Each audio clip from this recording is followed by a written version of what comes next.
Hey guys, Ryan here.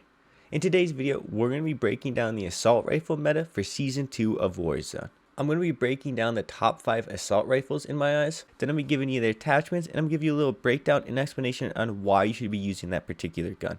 I really think the meta is very diverse right now, and there's a lot of options of guns to use, so I'm going to be covering a lot of different guns.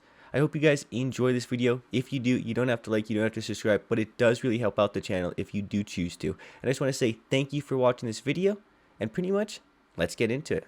So first up, and this list is in no particular order, we're gonna have the Bren. I'm going to end up keeping this section pretty short because the Bren has been talked about extensively. People already know how good it is, but I have to put it on this list. I am not saying it is the best assault rifle in the game, but it is pretty close and it is just something you can't go wrong with. The Bren specializes in having really good damage and recoil that makes it dominate the mid-range. The only real guns that compete in damage are things like the C58 and Coulter AK that have similar kind of more hefty recoil, but something about the Bren just makes it extremely dangerous at almost every range. I will say the recoil is a little heavy at super long ranges, but as I said before and as I said at the start, this gun is amazing, and it just feels wrong to not have it on a list like this. So at number 2, we're going to have the C58. I really think this thing deserves a lot more consideration from a lot of people because it absolutely shreds. It has pretty much the same time to kill as the Bren in a lot of situations, and I find it to be one of the best guns in the game, and I have the statistical proof to back this up. In the background, what you're seeing in the screen is a list of the best and highest KD ratios from WarzoneRank.com, and at number 2 is the C58. This doesn't mean it's necessarily the second best gun in the game, and there's a lot of factors to consider here, like pick ratio and what players are using this gun, because a lot of pros and a lot of really good people are using this gun right now, and that will always inflate the KDs of certain guns. But having said that, as I can see and as I can feel from just using this gun and looking at the stats, this thing is top tier. It absolutely belongs on a list like this, and you really cannot go wrong using something like this. However, I will say that some people find the recoil to be a little too hefty and they just don't enjoy the overall feel of this gun. But if you give it a try, I think a lot of people will end up liking it, but just keep that in mind before you use it and while trying it out. So let's move on from there and let's get into number 3, the Automaton. If you are someone who prefers more low recoil assault rifles, then I would heavily recommend the Automaton. This thing is one of my favorite guns in all of Warzone right now, and one of the reasons for this is because it's one of the best guns to use on Caldera. There's certain guns that shine a little bit more on Rebirth compared to Caldera, and the Automaton is the exact opposite.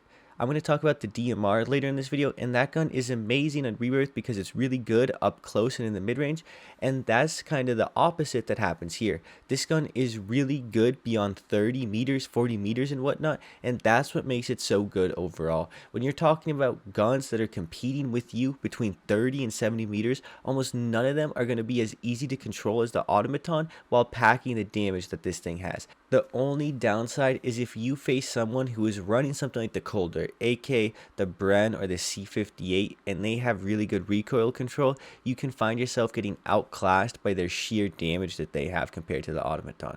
If you want lower recoil, you're going to sacrifice some damage, and if you want more damage, you're going to have to be able to control the recoil that comes with it. That is one of the main ways they balance these guns, and that is something you have to consider. If you are someone, and that's why I stressed it, that likes those low recoil guns, then this is the gun for you. And that's going to leave me talking about the 4th gun on this list, the Cold War AK. Now, I'm also going to talk about the XM4, but I'm first going to talk about the Coulter AK here. Now, the Coulter AK is the exact opposite of the Automaton because this thing is the damage king of all assault rifles. If you were to pull up a time to kill chart and put essentially all of the long range assault rifles I've talked about on this list, the king of damage is gonna be the Coulter AK. It has better damage than the Bren, it has better damage than the C58, and that's what makes it stand out. However, as we talked about before, this damage will come with more recoil. It's not that the recoil is really that uncontrollable, but it's going to make gunfights beyond 75 meters really difficult to engage in, and it's going to mean that you're going to really want to try and take fights between 20 and 75 meters. This thing is very similar to the AMAX of old and other kind of mid-range specialists. You really want to try and make sure your fights are happening, as I said before, within 20 to 75 meters, because this is where you're going to have that main advantage with this gun. If you are taking your gunfights in that range and you get a good feel for the recoil, then there is no replacement for what the Cold War AK offers. As I said before, it is the king of damage. So if you are able to hit your shots reliably, you are going to just win almost any gunfight where it is a 50-50 scenario. And I will say that this thing is a lot better on Rebirth than it is on Caldera. I love it on Caldera, but I'm an extremely aggressive player and I like to push people and get in their face. So for me, the Cold AK and the XM4 work amazingly. But for a lot of people, it might be a little iffy on Caldera. But on Rebirth though, where gunfights happen at much smaller ranges, this is where this thing's going to dominate. As I said before, this thing to me is amazing on Caldera, but it's even better on Rebirth. And moving on from there, let's talk about the fifth gun on this list, the DMR-14. So after I talk about the DMR, I do have some honorable mentions I'm going to get into, and some of those honorable mentions are probably going to be a lot better for you than this DMR is going to be. But for some people and some players, this DMR is going to be an amazing gun and something they can't pass up on. I really think that for certain players who are really good, they have really good trigger fingers, they're very accurate with these types of guns, and they place things like Rebirth, and they're very aggressive players, they're going to love this thing. Of every gun I've talked about, this is the only one that can put out more damage up close than the Cold War AK. That means if you are good with this gun, if you are accurate, you have essentially the most powerful assault rifle in the game. And this isn't really traditionally an assault rifle, but it fills that role. You really can't be using this thing at extreme ranges, and it really loses a lot of power beyond 40-50 meters. But within 0 and 50 meters, this thing is a powerhouse, and I find it really good on Rebirth.